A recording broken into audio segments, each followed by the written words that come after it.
everyone, this vlog is all about Ramzan and my exams. Finally अब जब रमज़ान आ गए तो एग्ज़ाम कैसे रुक सकता था, वो भी उसके पीछे पीछे आ गया। और ये है मेरा लिटरेचर एग्ज़ाम का व्लॉग जिसमें मैं बहुत ज़्यादा नर्वस और एक्साइटेड भी थी क्योंकि मैंने सब पढ़ा था, but at the same point मुझे बहुत सारे पॉइंट्स याद भी नहीं थे, पता नहीं क्यों। If you are a ISC student then you can relate कि लिटरेचर का सिलेबस कितना वास्ट होता है। एंड चेरी ऑन टॉप जब हुआ जब मैम ने हमें कहा कि आप लोगों ने जो भी प्रेजेंटेशन बनाया है उसे एज अ प्रोजेक्ट आपको सबमिट करना है। And we had no other choice because this was for 7 marks. And I decided कि मैंने जो भी अभी करना है वो मैं करूँगी until sehri. By the way Ramzan Mubarak to all of you. मैंने अपने सारे नोट्स वगैरह रिवाइज कर लिए, so we will wrap up for the day. मतलब प्रिंट वगैरह था, मैंने सब मार्क करके एक जगह पढ़ लिया है। अभी मुझे सहरी तक थोड़ा जागना है क्योंकि everybody else is sleeping and I am only awake. And हमारा प्रोजेक्ट तो तैयार है बट मैंने इस प्रोजेक्ट पे अपना कोई भी ऐसे एफर्ट्स नहीं लगाया, सो डोंट जज दिस प्रोजेक्ट। बस मैंने ऐसे ही लिख दिया, मुझे कुछ भी करने का दिल नहीं था, बस आई रोट द सेम। और हाँ, मुझे ये व्लॉग बनाने का बहुत ही ज़्यादा दिल था तो मैंने सोचा कि मैं आप लोगों के लिए और अपने लिए ये व्लॉग बना लेती हूँ। बट हो सकता है कि मैं 2 मार्च तक कोई भी ऐसा लंबा व्लॉग या शॉर्ट व्लॉग ना लेके आ पाऊँ क्योंकि मेरे एग्जाम्स चल रहे हैं। I have to focus on that क्योंकि अब होगा का अकेडमिक कम बैक।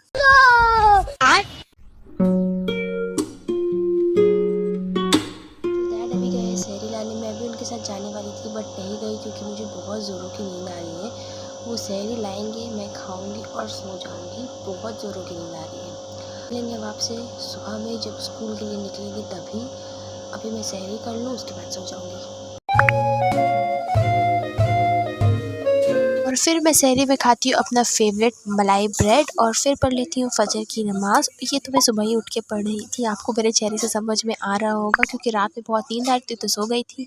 फिर रेडी हो जाती हूँ स्कूल जाने के लिए और फिर थोड़ा बहुत रिविज़न स्टार्ट करती हूँ। और आप सभी ने अभी तक चैनल सब्सक्राइब नहीं किया तो जाके अभी चैनल को सब्सक्राइब करिए। And I am very grateful कि हमें रमज़ान एक्सपीरियंस करने का मौका मिलता है हर साल। पिछले साल तो बोर्ड्स के एग्ज़ाम थे जिसकी वजह से मैं इबादत नमाज कुछ नहीं कर पाई थी, but I have goal set for this year.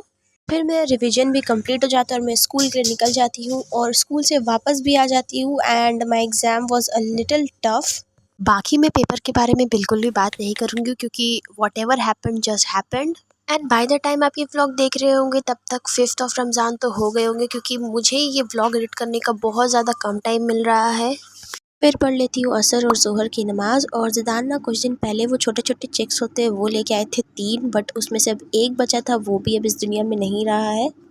और कुछ ही दिनों में मैं इन लोगों से बहुत ज़्यादा अटैच हो गई थी क्योंकि जब भी आप कोई चीज़ एज अ पेट रखते हो तो आप उससे बहुत ज़्यादा अटैच हो जाते हो। खाना पीना, आपको सब चीज़ में उन लोगों को बहुत ज़्यादा इंटरेस्ट और अटैचमेंट सी हो जाती है। घर की साफ़ सफाई भी ज़रूरी है तो जल्दी से घर को साफ़ भी कर देती हूँ। और फिर आज इफ्तारी में बन रहे थे चिकन नगेट्स तो उसमें मम्मी की थोड़ी बहुत हेल्प कर देती हूँ, जैसे कि चिकन नगेट्स बनाना और उसमें चीज़ फिल करना। और शाम तक सभी चीज़ें रेडी भी थी और फिर मैंने सारे नगेट्स को ब्रेड क्रम्स में कोट किया। और ये बहुत ही ज़्यादा मेसी प्रोसेस है। वैसे क्या आप बता सकते हैं कि ये क्या है? हाँ, ये चिया सीड है, बट मुझे ये देखने में इतना अजीब लग रहा था, मैं क्या बोलूँ। और फिर मैंने इसे शरबत में ऐड कर लिया, रूह अफ़ज़ा ठंडा ठंडा बिल्कुल। और रमज़ान में हमें अपनी मम्मी की हेल्प भी करनी चाहिए क्योंकि रमज़ान में बहुत ज़्यादा काम रहते हैं और अकेले हैंडल करना बहुत ही ज़्यादा टफ़ हो जाता है। एंड इफ़ आप हेल्प करते हो तो आपकी मम्मी बहुत ज़्यादा खुश भी हो जाती है। एंड और फिर शाम में चली जाती हूँ अपनी सिस्टर की शॉप जिसका नाम है Sherin studio. And you can also visit us as we deal in all types of original Pakistani suits, customisation and much more. और अगर आप विजिट करना चाहते हैं तो डिस्क्रिप्शन में जो लिंक है उसमें जाकर अभी क्लिक करें। This is the address. को शॉप में बहुत वैरायटी के सूट्स मिलेंगे, from original Pakistani to Indian, everything at one place. अभी जाइए विजिट करिए। Bye bye.